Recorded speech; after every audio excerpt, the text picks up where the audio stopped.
नमस्कार मित्रांनो, स्वागत आहे पुन्हा एका नवीन व्हिडिओमध्ये. तर मित्रांनो, आजच्या व्हिडिओमध्ये आपण बघणार आहे एक सिंपल स्कॅल्पिंग स्ट्रॅटजी, ज्याच्यासाठी आपण वापर करणार आहे एका इंडिकेटरचा. तो इंडिकेटर एकदम पॉप्युलर आहे, तो म्हणजे EMA मूव्हिंग ॲव्हरेज एक्सपोनेन्शियल. पण याच्यामध्ये काही कंडिशन्स आहेत, याच्यामध्ये आपल्याला काही सेटिंग्स करावे लागतील, काही टाईम फ्रेम आपल्याला कुठला वापरायचा आहे आणि कधी आपल्याला कॉल आणि कधी आपल्याला पुट बाय करायचं आहे. जे काही रूल्स वगैरे असतील ते सगळ्या गोष्टी ह्या व्हिडिओमध्येच सांगणार आहे. शेवटपर्यंत व्हिडिओला स्किप न करता बघा, ज्याच्यामुळे तुमचं कुठलंही पॉईंट्स मिस होऊ नये, ज्याच्यामुळे तुम्हाला समजून येऊ नये आणि त्यामुळे तुमचं लॉस होण्याचं कारण बनू नये. त्यासाठी तुम्ही व्हिडिओला स्किप न करता कंप्लीट बघा. आणि आजच्या व्हिडिओमध्ये आपण याच्यामध्ये काय करणार आहे, जे EMA वापरणार आहे त्याचे सेटिंग आपण करणार आहेत. ते सेटिंग मी तुम्हाला थोड्याच वेळात सांगणार आहे. सर्वात आधी आपण काय करूया, कॉल आणि पुढचं एंट्री कधी घेऊया आणि एक्झिट टार्गेट वगैरे जे काय असतील त्या गोष्टी समजून घेऊया. ओके. तर आता इथं आपण सर्वात आधी इथं जे काय तुमच्यासमोर दिसतं आहे त्याच्यामध्ये आपल्याला कॉल किंवा पुट कधी बाय करायचं हे आपण बघूया. मी इथं बँक निफ्टीचं 1 मिनिटाचं टाईम फ्रेम घेतलेलं आहे. ओके. तुम्ही याला निफ्टीमध्ये पण ट्राय करू शकता, पण निफ्टीमध्ये कसं आहे, पॉईंट्स थोडे कमी देतात, म्हणजे वॉलेटाईल थोडं स्लो असल्यामुळं तिथं मुवमेंट नसतो फास्ट. बँक निफ्टीमध्ये मुवमेंट असतो, पण मुवमेंट असतो याचा अर्थ हे नाही की तुम्हाला प्रॉफिट मिळणार. त्या हिशोबानं तुम्हाला मुवमेंटनुसार तुम्हाला ॲक्टिव्हिटीज पण करावे लागणार. फास्ट मुवमेंटला तर फास्ट ॲक्टिव्ह तुम्ही राहावं लागेल. तर याच्यामध्ये सर्वात आधी आपण बघूया या ठिकाणी, ज्यावेळेस हे जो तुम्हाला EMAचं लाईन दिसतं, हे जे काळा कलरचं लाईन दिसतं तुम्हाला, ते EMAचं लाईन आहे, जे आपण इंडिकेटर वापरणार आहे. त्या EMA लाईनमध्ये आपल्याला सर्वात आधी काय बघायचं आहे, ज्यावेळेस EMA लाईनच्या वरती कॅन्डल्स असतील आणि त्याच्यामध्ये असं जर गॅप असतील, जे कॅन्डल्स की EMAला लाईनला टच केलेलं नसेल. ओके. अशा प्रकारचं मी सेम व्हिडिओ अगोदर पण ह्या चॅनलवरती टाकलेला आहे, पण तो इंडिकेटर वेगळा आहे आणि त्याचे सेटिंग्स वेगळे आहेत. हा इंडिकेटर आणि ह्याचे सेटिंग्स वेगळा आहे, ह्याचा टाईम फ्रेम वेगळा आहे. प्रत्येक गोष्टी तुम्हाला सेम वाटत असतील तर आतल्या काही गोष्टी थोडेफार फरक असणारच. ओके. आणि मार्केटमध्ये इतक्या कावर स्ट्रॅटेजी येतात, तर मार्केट सारखं अपडेट होत चाललेलं आहे. दरवेळेस एक नवीन काय तर खेळ सुरू आहे मार्केटमध्ये, म्हणून त्यासाठीच मार्केटमध्ये सारखं डेली तुम्हाला वेगवेगळे या ठिकाणी स्ट्रॅटेजीज या ठिकाणी तुम्हाला वापर करून बघावे लागतील. तुमच्याकडे जे स्ट्रॅटेजी आहे त्याचा जर उपयोग व्यवस्थित होत असेल तर काय हरकत नाही आहे. जर तुम्हाला अजून नवीन काही बघायचं असेल तर या ठिकाणी तुम्ही शिकू शकताय. आपल्या चॅनलवरती अजून बरेच काही डिटेलमध्ये टेक्निकली गोष्टींचे व्हिडिओज अवेलेबल आहे, बेसिक टू ॲडव्हान्स लेवलचे. तर त्या प्रकारचे पण तुम्ही व्हिडिओज बघू शकता चॅनलच्या प्लेलिस्टमध्ये जाऊन. तर इथं आता सिंपल सांगायचं म्हणजे काय, ही जे EMAचं लाईन आहे याच्यावरती कॅन्डल असायला पाहिजे आणि अशा प्रकारचं गॅप की कॅन्डल आणि EMA लाईन चिटकलेलं नसलं पाहिजे. अशामध्ये आपल्याला काय करायचं आहे, जे एक शेवटचं कॅन्डल असतं आहे, म्हणजे आता शेवटचं कुठलं पण असू शकतं आहे, हे असू शकतं आहे, हे असू शकतं किंवा हे पण असू शकतं आहे. तुम्हाला कसं ओळखायचं आहे की ज्या पण कॅन्डलचं लो ब्रेक करेल. आता ह्या प्रत्येक कॅन्डलचं लो बघा इथून आलेलं आहे, ह्याचा लो ब्रेक केला नाही केला, ह्याचा लो इथं ब्रेक केलं नाही, ह्याच्यावरती इथं आहे, ह्याच्यावरती इथं, तर इथं एक लो ब्रेक केलेला आहे. तर इथं नीट बघू शकतो. तर कधी कधी ही ट्रॅप पण होऊ शकतं, असं एखाद्या वेळेस SL जाणं हे कॉमन आहे, साहजिक गोष्ट आहे. तर या ठिकाणी तुम्ही SL पण धरून चालू शकताय. SL जर तुम्ही नाही धरला तर तुमचं लॉस त्याच ठिकाणी होऊ शकतं. SL तुम्ही कंपल्सरी लावूनच चालायचं आहे कुठल्याही ट्रेडला, प्रत्येक ट्रेडला. मी किंवा कुणी सांगू दे, 100% ट्रेड तुम्हाला सक्सेस होणार नाही. तर इथं ज्या वेळेस पण एखादं कॅन्डलचं लो ब्रेक करेल, कॅन्डल आणि EMA लाईनमध्ये गॅप असलं पाहिजे आणि एखादं कॅन्डलचं लो ब्रेक केलं तर त्या ठिकाणी आपल्याला काय करायचं, सिम्पल PEमध्ये एंट्री बनवायचं आहे, म्हणजे पुटमध्ये एंट्री बनवायचं आहे. आणि त्या ठिकाणी खाली आपण स्काल्पिंग करणार आहे. टार्गेट म्हणजे काय, आपल्याला स्काल्पिंग करायचं आहे, असं नाही की मोठे टार्गेट म्हणून. कारण मोठे टार्गेटच्या रेंजमध्ये जे बसतात ते मोठं लॉस पण करून घेतात, म्हणून आपल्याला छोटे मोठे स्कॅल्पिंग करूनच प्रॉफिटमध्ये राहायचं आहे. स्कॅल्पिंग करणारे जास्तीत जास्त व्यवस्थितपणे कमवतात. त्याच्यामध्ये आता तुम्हाला इथलं इथं जर म्हणताल तुम्ही इथं एवढा मोठा मुवमेंट दिला आणि पॉईंट किती येणार, तर इथं बघितलं आपण पॉईंट्स, इथून जर आपण बघितलं इथून एंट्री इथपर्यंत, तर जवळपास 47 पॉईंटचं इथं मुवमेंट आहे. तर 47 पॉईंट कसं आहे, 4 डॉरचं आहे. तर 47 पॉईंट 4 डॉरचे म्हणजे जवळपास 50 पॉईंट धरून चाला तुम्ही. ओके. त्यामध्ये तुम्ही जर ॲट द मनीचं बाईंग केलं तर 25 रुपयानं तुमचं या ठिकाणी प्रीमियम वाढेल. आता बऱ्याच जणाला वाटेल की एका लॉटमध्ये असं किती 200 किंवा 300, असं एक एक्झाम्पल धरून चालू आहे.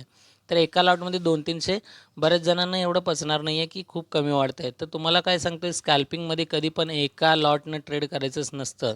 कारण की आपण मिनिमम टाईममध्ये, मिनिमम पॉईंट्समध्ये आपण या ठिकाणी ट्रेड करत असतो आहे. तर एकच्या ठिकाणी तुम्ही जर 10 लॉट घेतलं तर हे जे तुमचं एका लॉटमध्ये 200 होणार असतं तर इथं 10 लॉटमध्ये तुमचं 2000 पण होऊ शकतं. कारण की लॉट साईज वाढवलं तर तुमचं प्रॉफिटही वाढेल. पॉईंट्स तेवढेच राहतील तुमचे टार्गेटचे पॉईंट्स, पण लॉट साईज वाढवल्यामुळं तुम्हाला बेंधा 20,000चं प्रॉफिट या ठिकाणी दिसेल, जे की तुम्हाला एका लॉटमध्ये 200 रुपयेच दिसणार आहे. ओके, तर इथं काय सिंपल तुम्हाला स्कॅल्पिंग करायचं आहे. स्कॅल्पिंगमध्ये लॉट साईज तुम्हाला जास्त घ्यावे लागतील. आणि बघा किती मी छोटंच दाखवलेलं आहे. इथून एंट्री दाखवलं, इथपर्यंतच एक्झिट. आणि ही कॉमन आहे की इतक्या मोठ्या मुवमेंटनंतर ना इथं, आणि याच्या कंडिशन्स पण सांगतोय तुम्हाला मी की कधी ट्रेड करायचं नाही म्हणून. ओके, तर आता इथं बघूया आपण. हे तर पहिलं झालं पुट साईडचं ट्रेड. आपण टार्गेट सांगितलेलं आहे. टार्गेट काय सांगितलेलं आहे की तुम्हाला स्कॅल्पिंग करायचं आहे. स्कॅल्पिंग आता तुमच्यावर डिपेंड आहे. तुम्ही जर चार्टवरचे जर 50 पॉईंट धरला, इथं बँक निफ्टीमध्ये धरू शकता. 50 पॉईंटचं एक छोटं मोठं व्हॉलेटाईल मार्केटमध्ये कंपल्सरी होत असतं बँक निफ्टीमध्ये. आणि निफ्टीमध्ये बघितलं तर एक 30 पॉईंटचं धरू शकता तुम्ही, कारण की त्याच्यामध्ये 15 रुपये प्रीमियम वाढेल आणि बँक निफ्टीमध्ये तुमचं 25 रुपये प्रीमियम वाढू शकतं. म्हणजे ॲट द मिनिट केलं तर 50चं अर्धं 25 आणि 30चं अर्धं 15 होणार आहे बँक निफ्टी आणि निफ्टीमध्ये. अशा प्रकारचा फरक असतो. ओके, तरी तर तुम्ही दोन्हीमध्ये पण प्रयत्न नक्कीच करावा या ठिकाणी, कारण की मी काय सांगतो फक्त एज्युकेशनल पर्पज हा माझा एवढंच हे आहे, विचार आहे. बाकी तुमच्या मर्जी, तुमच्या जबाबदारीने तुम्ही ट्रेडिंग करावं. तर इथं आपण आता थोडंसं इकडं हे बघूया, कॉल कधी बाय करायचं. तर कॉल कधी बाय करायचं ते सांगतो मी. आता पुट बाय करायचं सांगितलं, ज्या वेळेस EMA लाईनच्या खाली कॅन्डल्स असतील आणि अशा प्रकारचं गॅप असेल, आणि ज्या पण कॅन्डलचं एखादं कॅन्डल हाय ब्रेक करेल. आता नीट जर आपण इथं बघितलं, इथून खाली पडलं, EMAच्या खाली आलं, मग हे कॅन्डल प्रॉपर EMAच्या खाली आहे. ह्याचं हाय ब्रेक केलं का? हे नाही केलं. ह्याचं हाय ब्रेक केलं का? नाही केलं. ह्याचं पण नाही केलं. मग ह्याचं, या कॅन्डलचं हाय ब्रेक कुठल्या? या कॅन्डलनं केलेलं आहे. या कॅन्डलनं केलेला आहे हाय ब्रेक. हाय ब्रेक केल्याबरोबर आपण काय करणार, जरी आपण थोडंसं उशीरनं इथं जरी एंट्री केलं तर आपलं SL ते सांगणार आहे तुम्हाला. वरती टार्गेट जे काही तुम्हाला हिशोबानं सांगितलेलं आहे स्कॅल्पिंग करायचं आहे. ओके, आता सिंपल सांगितलं तर आपण जर आता या कॅन्डलचं हाय ब्रेक केलं, एंट्री थोडंसं उशीरनं इथं जरी बनवलं, तर टार्गेट आपला कुठं राहणार आहे की SL तुम्हाला सांगतोय. SL तुम्हाला काय करायचं आहे, याच कॅन्डलच्या लोवरती SL घ्यायचं आहे. ओके, या कॅन्डलच्या लोवरती SL घ्यायचं आहे. तुमचं टार्गेट पहिलं तर असणार आहे 1:1चं असणार आहे. स्कॅल्पिंगमध्ये 1:1च असतो जास्तीत जास्त करून. जेवढ्याचं टार्गेट तेवढ्याचं तुमचं SL असतो आहे स्कॅल्पिंगमध्ये. आणि ही जर आता आपण तुम्ही इथून एंट्री केलात, आता हे तुमचं एंट्री पॉईंट आहे, तुमचं इथं SL आहे, हे तुमचं पहिलं टार्गेट आहे. ओके, हे एंट्री पॉईंट. मार्केट इथपर्यंत गेलं आहे, त्यानंतर काय करा, हे जे SL राहते ना, त्याला सिंपल इथून आणून इथं प्लेस करायचं. जिथं आपण एंट्री बनवलेलं ना तिथं प्लेस करायचं. म्हणजे काय होईल, मार्केट जरी फिरलं तर तुमचं जिथून एंट्री केलं तिथंच तुम्ही एक्झिट करचाल विदाउट लॉस घेता. आणि मार्केट जर 1:2चा रिवॉर्ड रेशो गेला तर त्या ठिकाणी इथला SL काय करायचं, सिंपल इथं 1:1ला, म्हणजे शेवटी तुम्ही आता प्रॉफिटमध्येच बाहेर पडणार. ह्याला म्हणतात SL ट्रेलिंग. जसं वर जाईल मार्केट, मी म्हणत नाही, बऱ्याच जणांना वाटेल की इथं झालं आहे म्हणून तुम्ही दाखवत आहे, मी झालं आहे म्हणून दाखवत आहे. पण कसं आहे, मार्केट जसं जसं वर जातं तुमचा SL पण ट्रेलिंग करत, जर तुम्ही वर गेलात तर त्या ठिकाणी तुम्ही मार्केट जेवढं रेंजपर्यंत जाईल त्या रेंजपर्यंत तुम्ही कॅप्चर करू शकता टार्गेट. ओके, आणि टार्गेटवरती काय करायचं आहे, जर समजा तुम्ही आता इथून एक सपोज एंट्री केलात, तर वरती कॉलला एंट्री करताना वरती कुठं रेजिस्टन्स आहे का ते नक्की चेक करा. तुमचं टार्गेट असेल इथं आणि रेजिस्टन्स इथंच जवळ असेल तर इथून फिरून तुमचं टार्गेट या लेवलला असेल. मार्केट इथून फिरून खाली आलं ना, मग तुम्ही पाठीमागचं एक रेजिस्टन्स बघितलेला नसता. ओके, बघितलेलं नसतं, त्यामुळं काय होतं, तुमचं इथलं टार्गेट नाही इथं तुमचं SL घेऊन जातं मार्केट.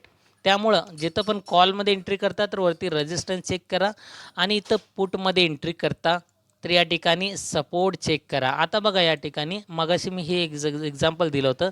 या कॅन्डलचं गॅप आहे, या कॅन्डलच्या गॅपमध्ये इथून जर लोमध्ये एंट्री केला, आपण पुटमध्ये एंट्री केलं, टार्गेट इथपर्यंतच काय आलं आहे.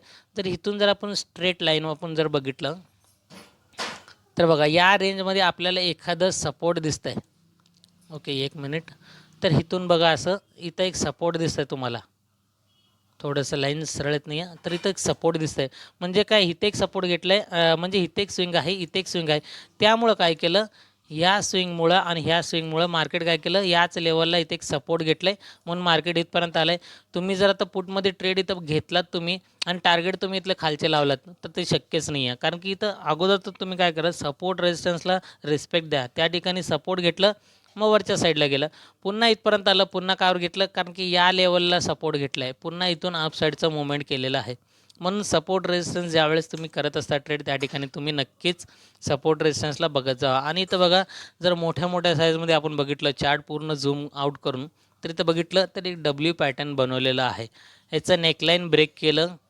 ओके, नेकलाईन ब्रेक केलं, एक रिटेस्ट घेतलं आणि त्यानंतरनं अप साईडचं मुवमेंट मार्केटनं दिलेलं आहे. म्हणजे या प्रकारे इथं काय आहे, तुम्हाला जर चार्ट पूर्ण बारीक करून जर बघितलं तर त्या ठिकाणी तुम्हाला एखादे कॅन्डलस्टिक पॅटर्न, एखादे चार्ट पॅटर्न पण त्या ठिकाणी दिसतील.